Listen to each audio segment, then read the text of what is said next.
Welcome to MSL's Educational Forum. This program is brought to you by the Massachusetts School of Law and is shown nationwide. Entertainment icon Martha Stewart gets convicted of lying to the government about whether she had inside information when she sold her ImClone stock. Jason Blair is fired for fabricating facts and quotes as a reporter for the New York Times. The accounting practices of Arthur Andersen and its client Enron are so corrupt that indictments and strict federal legislation follow revelation of their transgressions. Millions of teenagers steal music from record companies by illegally downloading songs from their computers. And the Pittsburgh Post-Gazette recently reported that the Internal Revenue Service says 17% of Americans think it is acceptable to cheat on their taxes, up from 11% in 1999. Have we become a society of cheaters where the pursuit of the dollar so clouds our judgment that we not only willingly engage in dishonesty, but also eagerly justify it with a cover-up? Or are the items that make the news isolated incidents among a generally honest public? Joining me to discuss these and other issues concerning dishonesty in the professions are David Callahan. David is the co-founder and director of research for Demos, a public policy group based in New York. His recent book, The Cheating Culture, is the inspiration for this show. David is a graduate of Hampshire College and Princeton University. Welcome, David. Dr. Eric Alper. Eric is a physician and assistant professor of medicine at University of Massachusetts Medical School. He's on the staff of UMass Memorial Medical Center, where he is the patient safety officer responsible for reducing medical errors. He's also a member of that hospital's Ethic and Treatment Issues Committee. Welcome. Lawrence Valvell. Dean Valvell is the dean of the Massachusetts School of Law. He spent 30 years in legal academia as a professor and administrator. Regular viewers of MSL's television programs will recognize him as the host of our book review shows. And finally, Kathleen Cavell. Kathleen is an attorney who is currently a legal consultant to the Massachusetts Department of Education on ethical issues. For 11 years, she was an attorney in the Office of Bar Counsel, the prosecutorial arm of the Massachusetts Attorney Discipline System. After graduating from Radcliffe College and Boston University School of Law, she was in private practice with a major Boston firm. She's also an adjunct professor of legal ethics at MSL. And I am Connie Rudnick, a professor at MSL. David, let's start with you. Has there been a tremendous increase in the amount of cheating in America, or does it just seem that way? Well, I don't want to overplay the bad news. I mean, cheating is not a new phenomenon. There's always been cheating in the United States. This stuff seems to go through cycles, and we have periods where it's either more or less intense. And I think the 80s and 90s, and particularly the 90s, have really been one of those periods. And it is not just our imagination that there's more cheating today. I mean, the statistics from the IRS, what the researchers say about students cheating, 74% of high schoolers, and one recent survey admitting cheating, the corporate scandals, not just a few bad apples, but hundreds of executives, accountants, stock analysts, steroids in sports, not just a few athletes, but up to 40 or 50% of major leaguers. So this is a real phenomenon. There has been more cheating lately, and it could get worse. Okay. Kathleen, let's start with cheating or dishonesty in the legal profession. You spent many years prosecuting lawyers for ethical violations. What were the most common violations that you discovered during your term as a prosecutor, and are those related to dishonesty or to some other cause?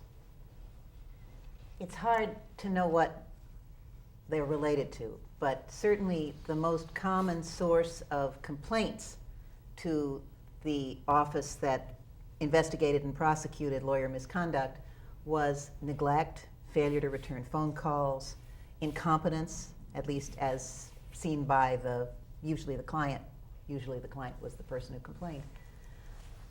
It's also hard to speculate about what causes it. Certainly there is I think a respectable view that substance abuse plays a big role in lawyer misconduct, as in other professional misconduct, perhaps because of the stress that lawyers and others are under in their professional lives, maybe for other reasons. There is a certain amount of cheating.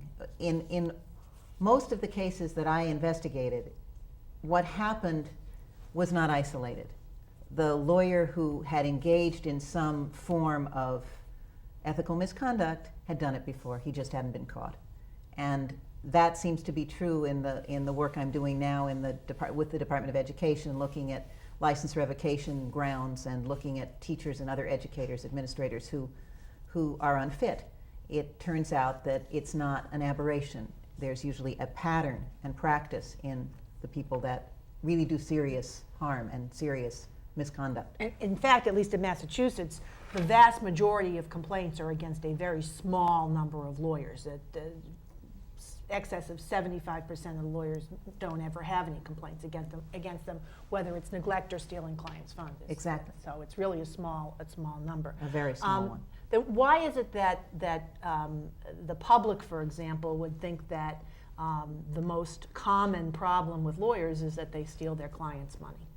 Well, that makes headlines. That's sexy. And indeed, for a prosecutor, that's an easy case. That's an easy case to prosecute, an easy case to prove. But it's relatively rare. The theft cases, you can count maybe on the fingers of both hands annually in Massachusetts. But misuse of clients' funds is more widespread. In other words, mixing clients' funds with your own funds, doing things that are ethically wrong but do not involve the client losing her money. I don't know why that is. I think it's because those are the cases that make big news and that people are very aware of.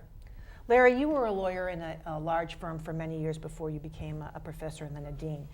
Is the culture of the big firm conducive to cheating clients, under whatever definition of the term cheating, stealing their money or whatever? Yes. Okay.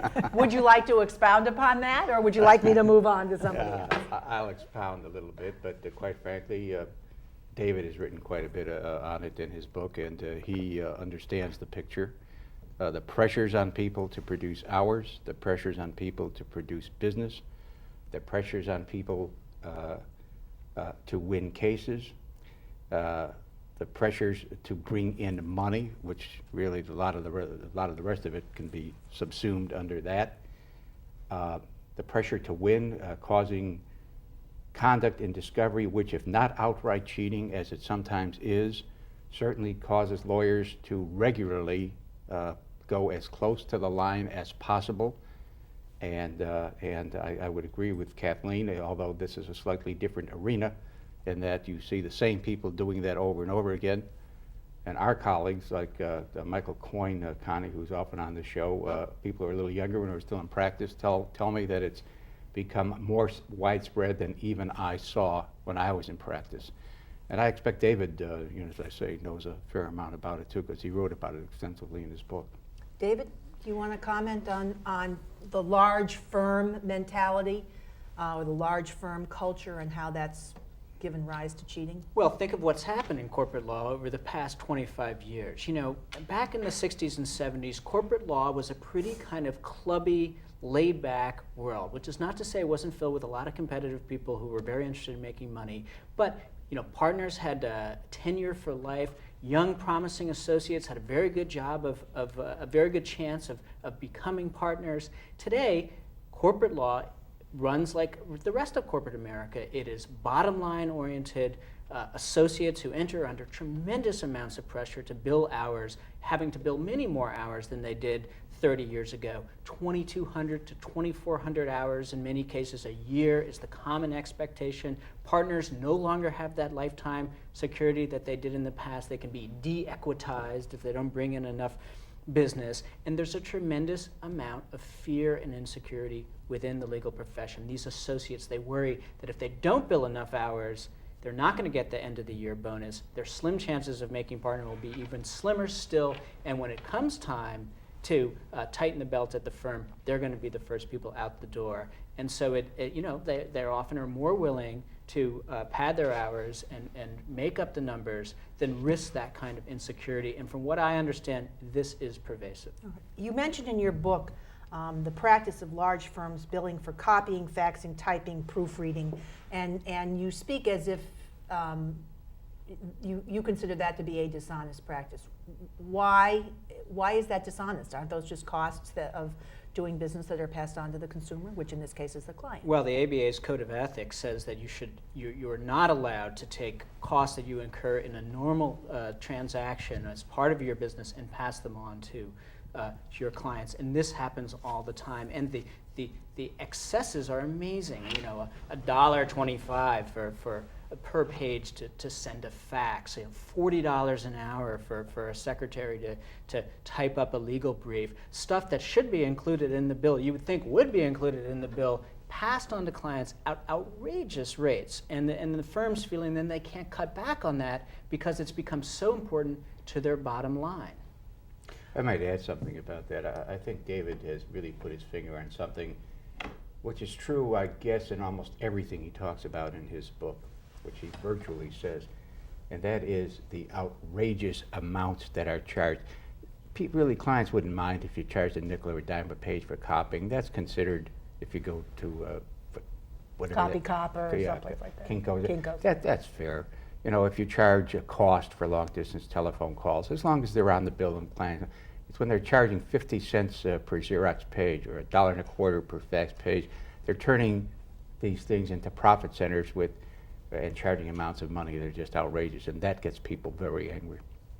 Do lawyers in small firms undergo the same kind of dishonesty or cheating? Do they have the same pressures, Kathleen, or is there something different about small firms?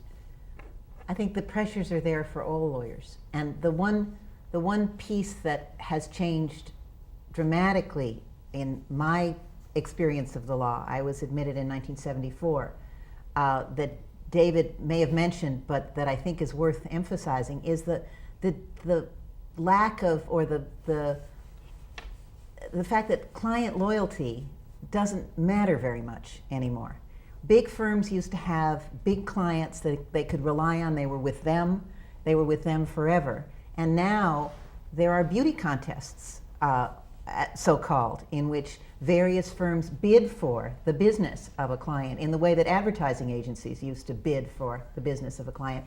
And there is no reason to think that just because you've got a big client that you're billing, and this is true for small practice lawyers especially, because they're always afraid, I think, that larger firms that seem to offer more to a client will steal their clients away.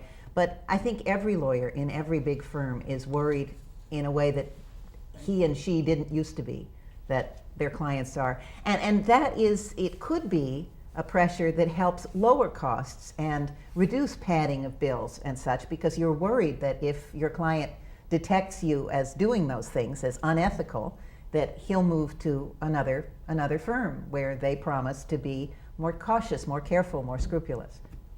But yes, to answer your question more directly, yes, I think small firm lawyers feel the pressure acutely, as do big firm lawyers. Lawyers say in groups that they don't enjoy the practice in the ways they used to, and I think these are all factors in reducing their sense of pride and accomplishment in what they do. So they're more willing to cheat the client because they don't feel any loyalty to the client doesn't feel any loyalty to them, they don't feel any loyalty to Right. the client. And it really is the recognition that the practice of law is in fact a business. It may be an old and noble profession, but it is in fact a business. It's how people make money.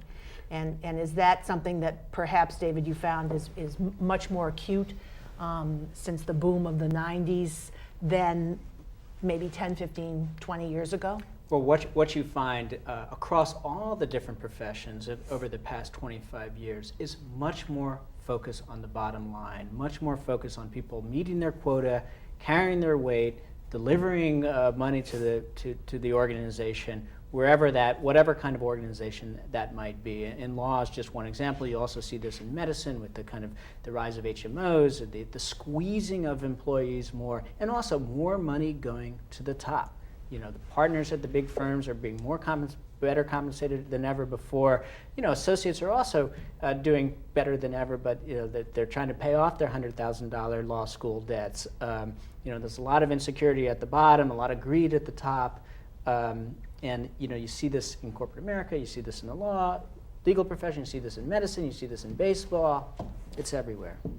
This conversation really rings very true for the medical profession as well. Medicine is big business. It's somewhere in the range of 14% of the gross national product. It's a huge amount of money is expended in medicine, and doctors are also feeling squeezed to generate revenue, to see more patients, to bill as much as possible for the type of service that's provided to the patient, to capture whatever was done so that one can bill for the most amount. And the reality is that that doctors are being squeezed, hospitals are being squeezed, hospitals are merging. It's more competitive in the medical market. It's getting harder and harder for hospitals to stay afloat, particularly not-for-profit hospitals, which are taking care of the growing number of free care patients. So, meeting the bottom line is very challenging sometimes for hospitals as Medicare, Medicaid payments decline.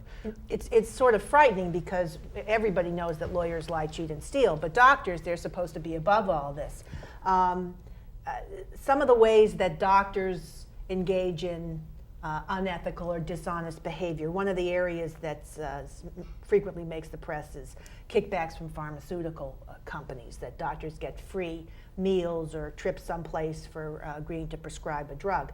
My first question is, why should anyone care about that if in fact the drug is the most efficacious to prescribe and it's doing the work and it cures the patient? Then why should it matter if they give the doctor a couple of freebies? Well, I think it's a slippery slope, and I think that may happen in some cases. I guess I just want to say that medicine is one of the few professions, only professions, where we can really say that one of the principal tenets is putting the other person in front of your own interest. This is what is explicit in a recent charter that was produced by the American Board of Internal Medicine Foundation on professionalism. It's a way of revitalizing and restating what's so important in the medical profession, that one should put the patient's needs first.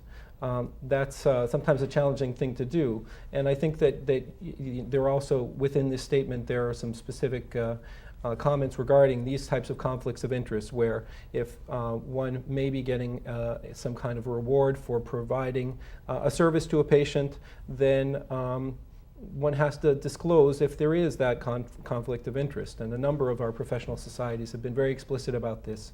As to the amount that this really happens in practice, within the last couple of years, this actually, I think, has declined a fair amount, because obviously the Inspector General and other organizations, and even the pharmaceutical industry, have come out and said that we don't condone these kinds of practices, and in many cases, they have cracked down in some hospitals on the types, the amounts, the natures of the gifts that are able to be provided. So I guess that I would say that I think that probably that kind of practice is declining. I think that the risks are there, and that should a physician accept a gift for a pharmaceutical or another type of a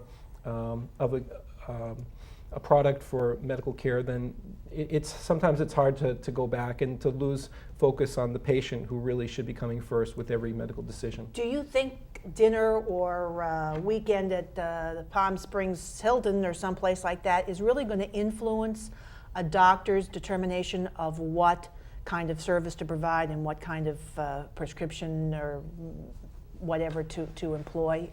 Well, if you asked 100 doctors whether they thought that would be the case in their place when they talked to pharmaceutical representatives, then they would clearly say no. The evidence very clearly shows, and the reason that the pharmaceutical industry spends 30% of its billions of dollars on marketing is because it works. And studies have shown repeatedly that doctors who do accept gifts for specific types of from pharmaceutical representatives are more likely to prescribe that medication, to raise something at the Pharmacy and Therapeutics Committee for approval on the formulary, et cetera, et cetera. Wait, you just said raise something on the pharmacy. What is that? If they were to ask to add a specific medication to the formulary of a hospital, so that lots of people could theoretically prescribe that medication to their to patients in the hospital, then that would ultimately wind up causing a larger amount of income for the pharmaceutical representative, the pharmaceutical company, et cetera. Can I ask David a question? Sure, absolutely. My understanding, this is a question even if I make it as a statement, my understanding is that the problems are that the problem is caused, doctors may prescribe medicines that are not efficacious, that are not the most efficacious, that are too costly, and they may prescribe medicines that are not needed at all, and this is really what the problems are that arise from this kind of thing. Is that semi-accurate?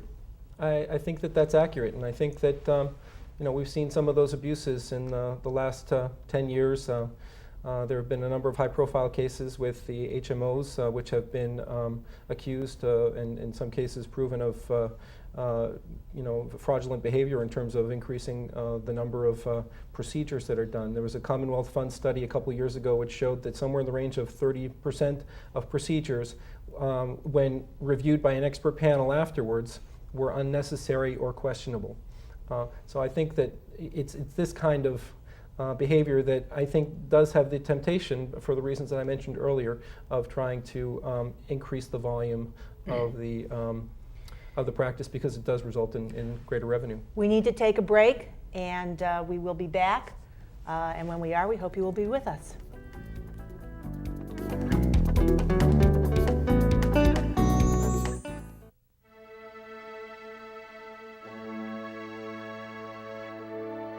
Integrity first.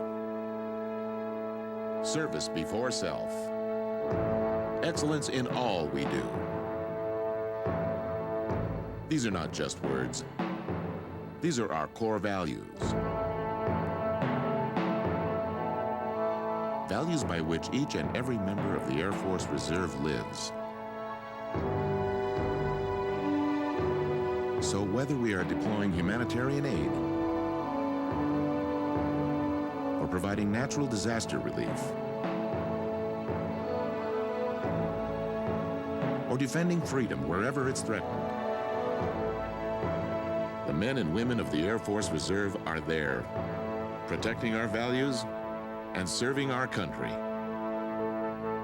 Air Force Reserve, above and beyond. There is strength in our numbers. Our call is to action, to practice what we preach.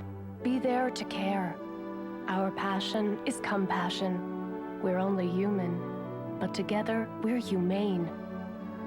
Our letters stand for taking a stand, for taking the lead, for filling the need. The American Society for Prevention of Cruelty to Animals. Be part of our heart.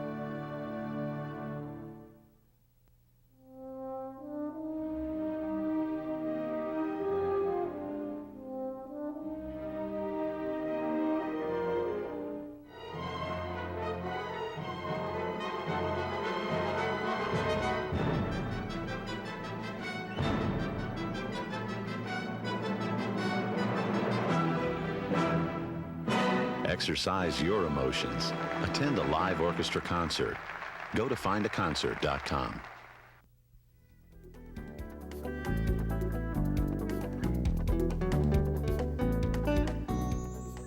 Welcome back. David, before the break, we were talking with Dr. Alper about dishonesty in the medical profession. You have a lot to say about this in your book, and about the role that pharmaceuticals play in inducing dishonest behavior. You want to tell us what you found? Well, there's a very dark and unholy alliance today between big pharma and between America's doctors. The pharmaceutical industry it's a $200 billion industry. It has very deep pockets. It's been very unscrupulous in the way that it's willing to market its drugs. And there was a big scandal around the drug Neurontin with the kickbacks. And it's not just doctors taking free gifts or going on a vacation. It's in that case, there were some leading physicians who'd taken tens of thousands of dollars to go to conferences to talk up this drug to other doctors about its various off-label usages without revealing that they were getting that much money from the maker of the drug, and a major conflict of interest. But there's a lot of other things that go on. One of them is clinical trials. Pharmaceutical companies offering doctors cash bounties to get as many patients as possible for clinical trials. These trials are often poorly supervised.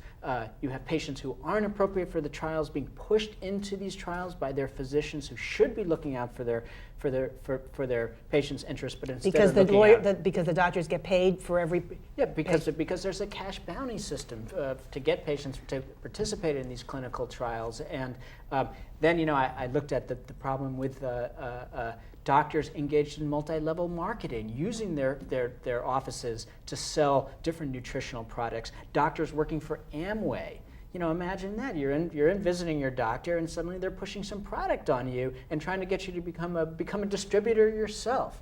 And so the question is, well, why would so many doctors engage in this kind of outrageous behavior, which in many cases violates the AMA's code of ethics? And the reason is because these doctors are under surprising amounts of pressure, financial pressure. These young doctors are coming out of medical school with tremendous amounts of debt.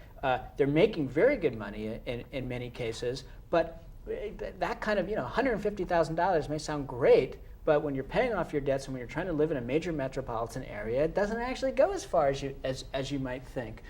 Your quality of life is being eroded by HMOs. So along comes these pharmaceutical companies offering you easy ways to supplement your income, and you may do the thing you shouldn't do.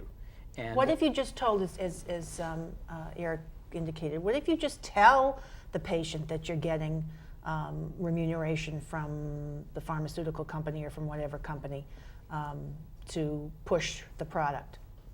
I mean, would that help the situation, or would that solve the problem? Or? Well, these have all been subject to much debate within the AMA's committees that deal with ethics. There's a lot of discussion going on about what should be the responsibility of physicians. There was a big fight over pushing supplements, using your status as a doctor to sell supplement nutritional products to patients, and it was ultimately there's been no ban on it, but there's a lot of effort to tighten up the restrictions around this when it comes to the code of ethics. You would know a lot more about this than I. Well, I happen to work someplace where I think we are generally very ethical. We are a nonprofit hospital, and I have to say that I've been insulated from, I think, a lot of these practices. But I guess I would just ask hypothetically, how would you feel if you walked into a doctor's office and they handed you a disclosure notice? I think that might in itself erode some trust in the physician that you were going to see. Ethically, I think it is clearly the right thing to do, but as to how often that takes place in practice, I would question that. I don't know that. Can I make a comment? Sure. I want to agree with Eric. I just can't imagine. I go to a doctor who has a lot of patients, even older than I.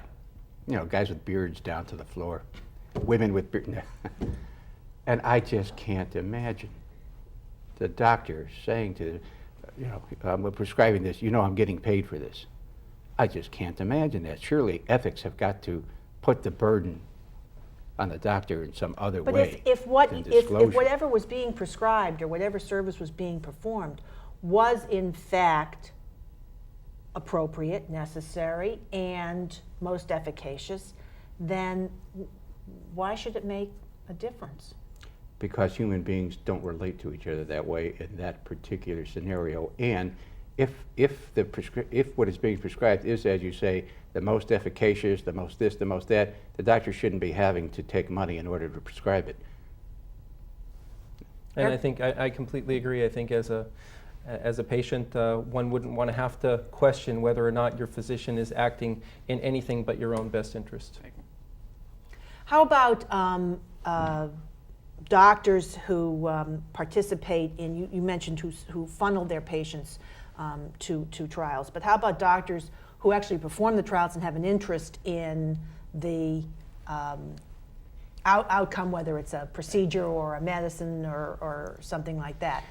Is that happening a lot more than it had been? And well, there's a whole other category of this that we haven't talked about much, which is the research side of medicine. Yes. Which is a lot of which takes place at some of our best research universities. And what we've seen there is a real corruption of the scientific research in the United States because of a lot of new money pouring into research universities tied to corporate interests. And so when it comes time to report the results of your research, you want to please the people who are paying for it. And you know, this conflict of interest stuff, this isn't new. The medical profession has been dealing with this problem for over 100 years. It is this relentless battle to try to, you know, stop these new conflicts of interest from arising. And what we've seen is sort of a belated effort by the medical profession to really catch up with all the new conflicts of interest coming up around the pharmaceutical industry and prescription drugs. And you know, I agree. There's progress being made, but it's been lagging. The effort has generally been lagging behind the problem. What I hear, Not billing enough hours to make the cut at your firm, the fear of not seeing enough patients to, you know, please your HMO. but ultimately, at the end, there's a paycheck, and how large the paycheck.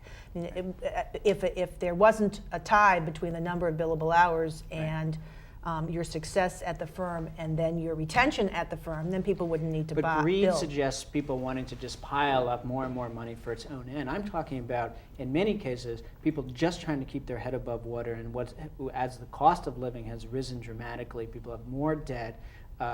And you see this in lots of different fields. I mean, we could talk about cheating in education, where there's a lot of insecurity among students who are worried that they're going to be left behind by this fast-paced global economy. That's Can exact- I make a comment about that? Sure.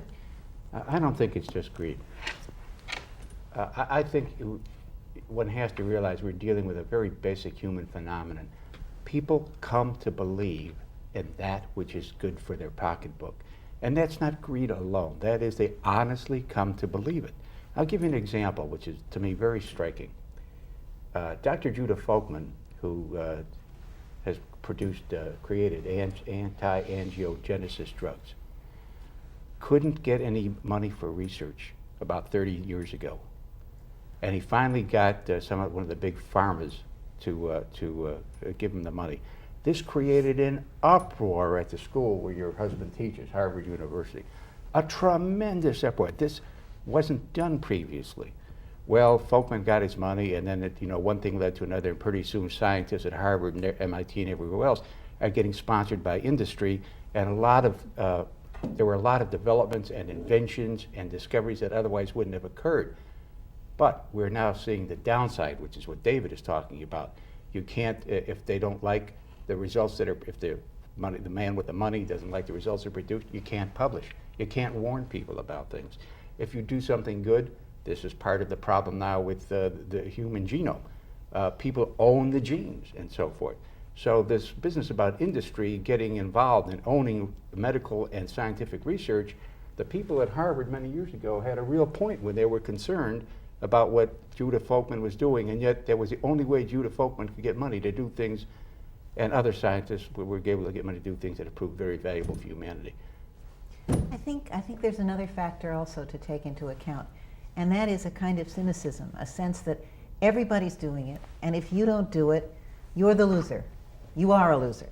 And I think that's one of the root causes that it behooves us to think about and try to address, because everybody isn't doing it, or everybody oughtn't to do it, or indeed the people one admires don't do it.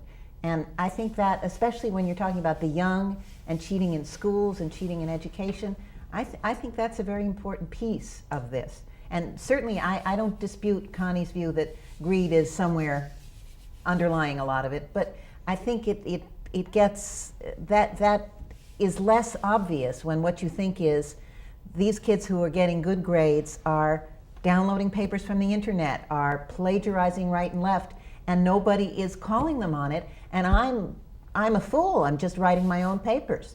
And that, I think that sense that the good guys are victims, are losers, is something we have to work on. Let's look for a second at cheating in the educational institutions. As a consultant to the Department of Education, one of the things that you're looking at is stand-ins for teacher certification. Is that something? I mean, are there people who are actually not taking the certification exams but sending in somebody else to do that? And is this rampant? And what does this have to say about what's going on in our nation's schools? I can't address how widespread it is, because I think a lot of this goes undetected.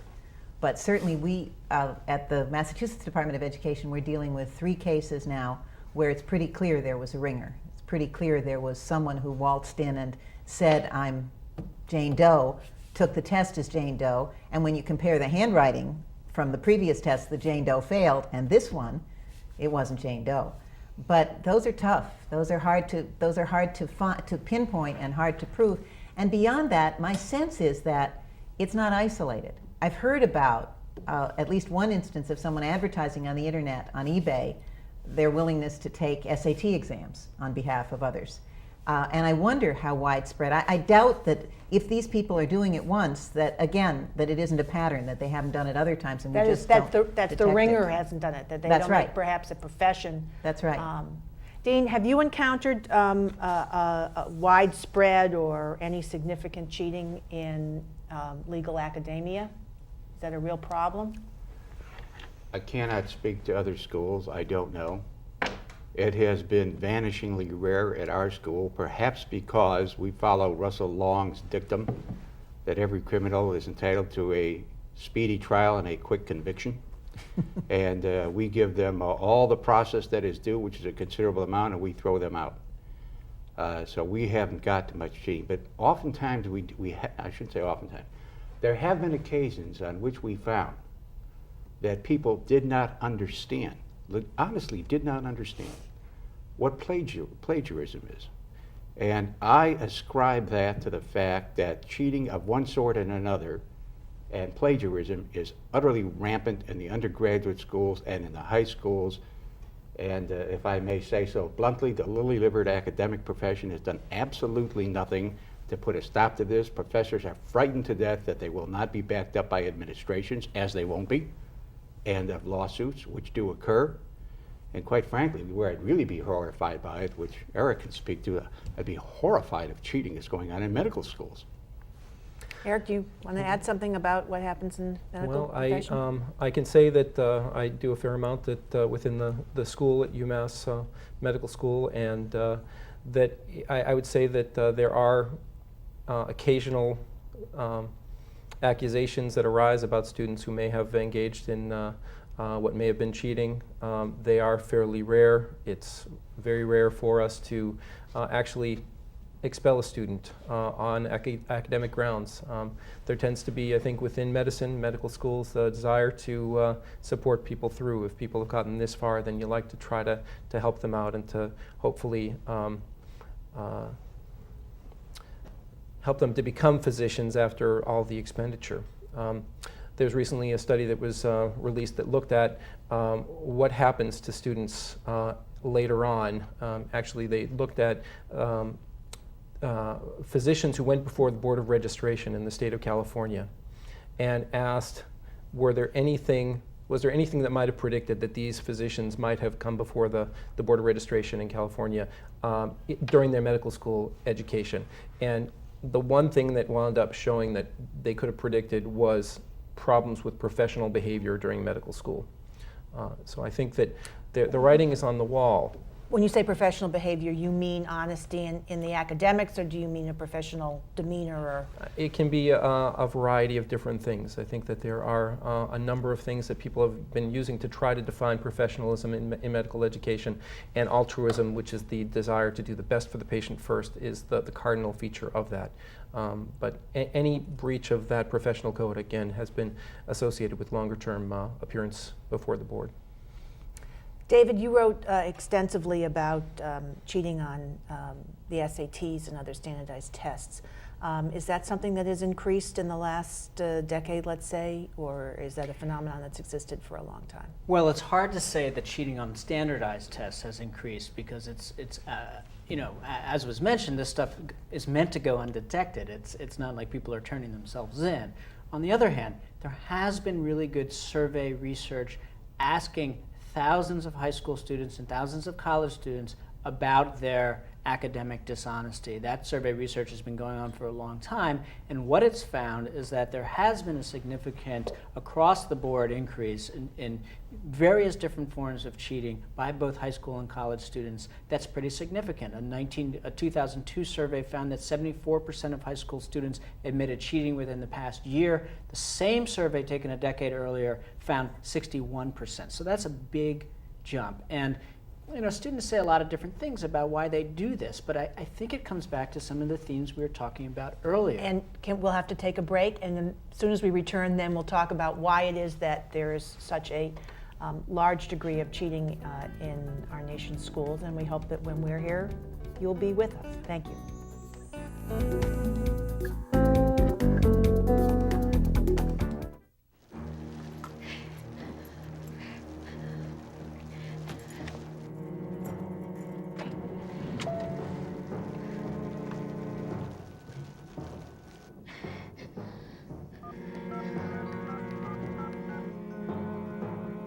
Hi, Jeff.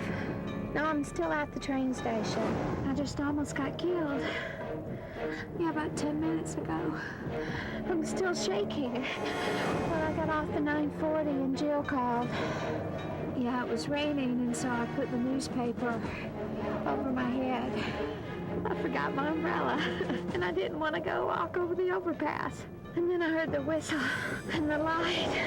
I was walking right into a train. This guy, he pulled me back. Look, listen, and live, or someone you love will get hurt. I just almost died. How far would you go to help someone? Would you go to the end of your driveway? Would you cross a street? Would you cross an ocean?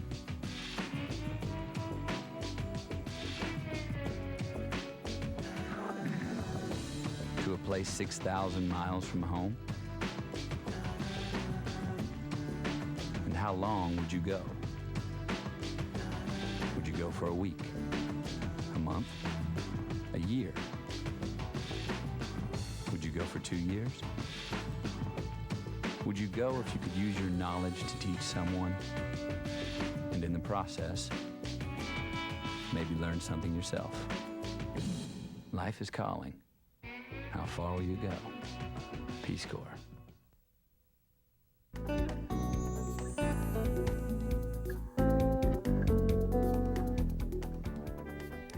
Welcome back to MSL's Educational Forum. David, when we broke, you were about to tell us why it is that students are cheating at a much more prolific rate now than perhaps 10 or 20 years ago. Well, different students cheat for different reasons. You know, in my book, I look at 2 different high schools in New York City. One, Horace Mann, which costs $20,000 a year to go to, one of the best prep schools in the city. The other, Stuyvesant High School, the leading public high school in the city. Very different student body. Stuyvesant, lots of immigrant kids. Horace Mann, a lot of rich kids. There's cheating in both schools. The rich kids, they want to make sure that they can replicate their parents' standard of living and that they remain members of the winning class and don't slip behind. They want to make sure they get into Princeton, get into Harvard, go to the schools their parents went to, have that nice standard of living. The Stuyvesant kids, they're seeing this as their big chance to get out of the lower middle class, to jump up, to be one of the winners. And, you know, kids at neither of these schools want to blow it. And so when it comes time to, you know, for a high stakes exam, or, you know, when it comes time to maybe cut corners, to keep that grade point average that's going to get you into a shot at Harvard, these kids will take the chance. They cheating like crazy at a lot of the top high schools in America today. Because the pressure to remain at the top is just so high. Or get into the winning class. You know, nobody wants to be left behind in this economy. You know, these kids, they worry if they don't get into a brand name college that their life is over, you know, and their parents are just as worried. And the things parents will do today to help their kids are remarkable. You know, getting their kids learning disability status diagnosed by a psychologist who's paid off in order to get their kids untimed SATs to get better scores. Parents will do this. Parents will hire tutors to write their kids' papers for them. Parents will hire private college counselors to write their kids you know, statements of purpose. It's hard for us to think that children are going to be more upstanding than their parents. If those are the role models, right, and the children see parents cutting corners, then I don't know why a kid wouldn't say, then why can't I cut corners if mom and dad do it? it's a big problem. Parents aren't often, not only are they not talking to their kids about how to be honest in a society filled with temptation, but they're often setting a bad example for their children as well. What about the, I think Kathleen sort of mentioned this before, the availability of online services in our computer technological age? Has that made plagiarism and other kinds of cheating easier and irresistible? Well, there's no question that it's made cheating easier. On the other hand, what the research shows is that the kinds of cheating that are not facilitated by technology, the good old-fashioned look over the other kid's shoulder sorts of cheating, has also increased dramatically. So if it were just downloading from the internet that's gone up, or text messaging in class that's gone up, then we could say, well, technology is the real culprit here, but something bigger is going on. David, can I ask you a question? I mean, isn't there, haven't you in different words been describing something which I might describe as simply as saying there's a lack of standards? When I was young, the idea was, and boy, this idea is long gone, that people wanted to get ahead in society. I did, and my friends did. But we knew that you had to really get ahead in society, you had to do it by dint of hard work and talent. We didn't even realize how big a part luck plays. But it was hard work and talent. Now, if those kinds of standards still prevail, people would be thrown out of schools right and left. And I suggest that if schools were to throw them out right and left, those kinds of standards would come to prevail again. But there are no standards even on the part of the academic institutions. You're talking about ramifications. If there's no ramifications to Sure. the dishonesty. But there's also a question you're raising about shifting values. And, you know, there has been a big change in American society over the past 30 or 40 years. The individualism of the 60s, the kind of do your own thing, got hooked up with the materialism of the 1980s to create a very kind of toxic me-first culture. And it's not clear how to unravel that. The No Child Left Behind law, the federal statute, which sets some incentives, performance incentives. Kathleen, I think you mentioned before that may have some adverse effects on honesty in the educational profession. What have you found in your work with the DOE? Well, I found it in Massachusetts, and David talks about and writes about it elsewhere. In fact, with high-stakes tests, which are a version of accountability and which determine, in many cases, whether your school will be found to be failing and require interventions, extra help, maybe you'll lose your job if you're one of the administrators at that school. Obviously, the temptation to doctor the tests gets larger, and indeed there is a case that's been in the press a lot in Massachusetts in the last 6 months in which a principal has been put on administrative leave because the test scores in that elementary school were so dramatically changed and turn out to have been, by someone at least, tampered with. When erasure analyses were done, it's clear that somebody changed the scores, changed the answers.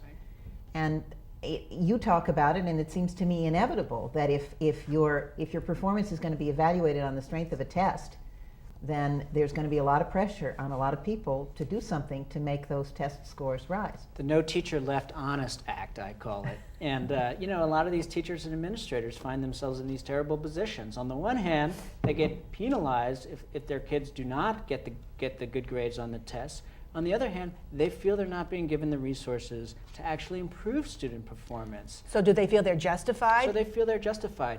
In fact, this is a theme that resonates through a lot of cheating, is people feeling that cheating is justified because of different factors. It's everybody else is doing it. If I don't cheat, I'm a chump. It's I'm being put in an impossible position. It's I might lose my job. It's, you know, oh, those big right, they're corporate bad. record The IRS companies. is going to come and steal from me anyway. I look miserable, so I might as well, you know, if I can get away with cheating them. The rich don't pay their fair share of taxes. The big bad record companies rip me off when I buy CDs, so I'm just getting back at them through downloading music. The auto insurance company rips me off with their overpriced premium, so why not inflate my claim? You see this again and again and again. And all those things are true, aren't they? I'm not saying All they those justify things- cheating. All But those they're- things contain elements of Elements of truth. Now, I'm not saying they justify cheating, but they all contain elements of truth. Yeah, and this brings us back to the kind of broader question of legitimacy. You know, the social contract in America is broken.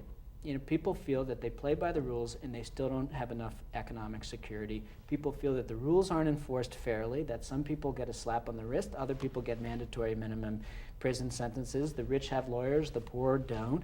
There's a sense that the rules don't mean anything in this society increasingly because of this broken social contract, and so people make up their own rules. So what are we going to do about it? What can we, Dean, Kathleen, what can we do about cheating or dishonesty in the legal profession? That either is or isn't being done now. Is the disciplinary system, which I think works pretty well in Massachusetts, is that enough? Or does something else need to be done? Well, I was very struck by some of the points that David makes in his book about ways of repairing the social contract or renewing the social contract. And I do have a lot of respect for the bar discipline system nationwide, but certainly in Massachusetts as well. I think it's a very effective system. I think as a profession, lawyers are more regulated and more aware of their ethical responsibilities than other professions. Yeah, but we regulate ourselves. You know, isn't that the fox guarding the hen house? But the fox is very aware that if the fox doesn't do it well, that other people are online to come in and do it instead, legislatures and consumer groups and others. So it's true, the lawyers regulate themselves, but I think lawyers hold themselves to a very high standard here. So I do feel as though maybe the discipline system is not the place to look for the kinds of repair that I think David at least talks about in his book. Before we go to David, Dean, do you want to add anything to that? I mean, law schools. No, I tell you, Connie, I think that it's a cosmic-sized problem. I think only education can really change it, because we are dealing with the way a culture is. And I will add, I saw something this morning which is sort of indicative. Princeton University now is going to attempt to impose a freeze against grade inflation by legislating that there can be only 35% A's.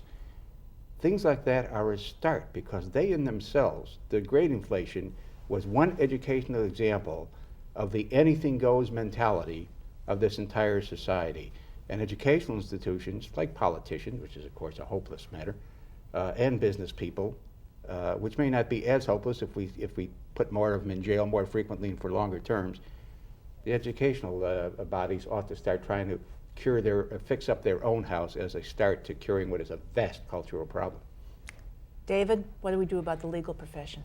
Well, it's tough to take on the cultural problem within the legal profession of the focus on money, the greed, the bottom line thinking. I do think there's more that can be done to strengthen the watchdogs. I don't agree that the state bar system is really that effective. A legal reform group in Washington called HAWT did a study of the state bar associations in 2002. It graded state bar associations in terms of their impact, effectiveness of disciplining lawyers. Not a single state bar association got an A. Most got a C, many got an F. This group found that a lot of complaints by clients go into a black hole. People don't know what's happened when they complain about a lawyer. Few lawyers are disciplined. There's a lot of work to be done there. And if the legal profession is not going to do it itself, then government has to take a stronger role. And one place where government has already, I think, done some good on this front is in the making lawyers more responsible for the advice they give to corporations. The Sarbanes-Oxley legislation has a piece in there saying that lawyers have to blow the whistle if they see something, fishy going on, because a lot of the, guess who did a lot of all the contracts for these shady deals? It was these corporate law firms, and so I do think that there's been some progress there, but there needs to be more self-policing. Eric, how about in the medical profession?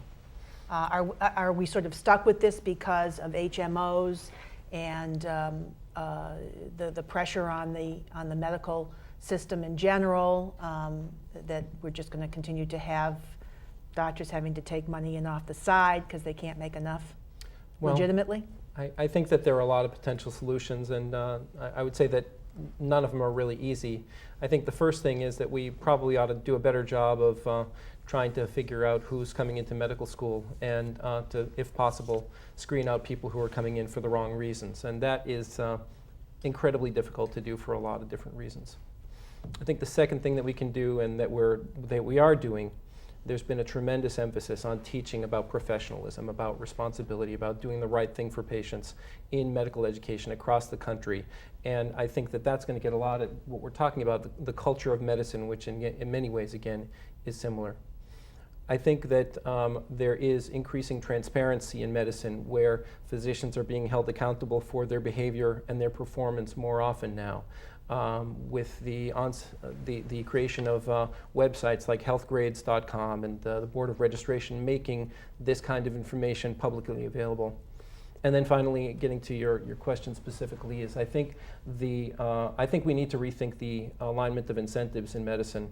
And I think that only by removing the incentives to do the kinds of things that people do in order to generate more revenue, I think we're going to wind up changing the system. And I think that ultimately that may involve a huge revision of our system. It may not be. Socialized medicine?